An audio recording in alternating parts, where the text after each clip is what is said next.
na idara kubwa 5. Idara ya kwanza inahusika na mambo ya mwanafunzi anapokuja, kwa sababu tunafanya mafunzo ya udaktari, huwa inabidi aanze kujua yani ile maumbo ya wanyama, tunaitwa anatomia pamoja na patholojia. Idara ya kwanza. Afu na idara kadri waliosonga mbele wanaanza sasa kwenda kujikita katika maeneo ya tiba. Tuna idara nyingine inayohusika zaidi na vimelea, inaitwa idara ya microbiology, parasitology and biotechnology. Halafu idara ya 3 ya fisiolojia, pharmacology na biokemia, yani ya 3. Halafu idara ya 4 ya tiba ya wanyama na afya za jamii, veterinary medicine na public health.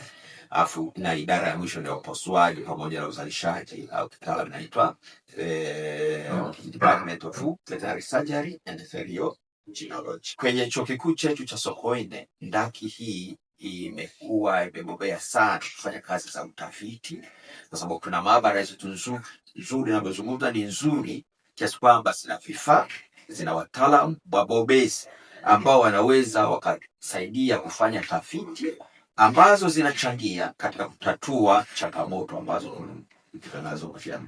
Ndaki yetu ni ndaki bora ndani ya situ ndani ya Afrika, lakini ulimwenguni ni ndaki ambayo inatambulika kwa sababu tuna mashirikiano pia na wenzetu kutoka vyuo vya nje ya nchi, ikiwemo vyuo vya Uingereza, vyuo vya Marekani ambao ni washirika wetu ambao tunatoa mafunzo yanayofanania. Moja mchango mkubwa wa utafiti wa ndaki hii ilikuwa ni katika kudhibiti ugonjwa wa kifua kikuu, kwa sababu muda mrefu wenzetu wa sekta ya afya walikuwa wakidhani kwamba kifua kikuu kinaenezwa tu kwa njia ya hewa, lakini kuna aina nyingine ya kifua kikuu ambayo inaenezwa na wanyama, hasa kwa mfano ukinywa maziwa ambayo hayachemshwa vizuri, mle ndani kuna wadudu wanasababisha kifua kikuu kinakuwa nje ya mfumo wa upumuaji. Wale wahitimu wetu wanapotoka, ina maana wanaweza wakakompiti sehemu yoyote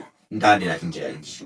Niongezee tu kusema pia tunawakaribisha hata wale wanaohitaji kujiunga nasi kutoka mataifa jirani na mengine. Tumekuwa tukitoa mafunzo pia kwa wanafunzi ambao wa mataifa mengine.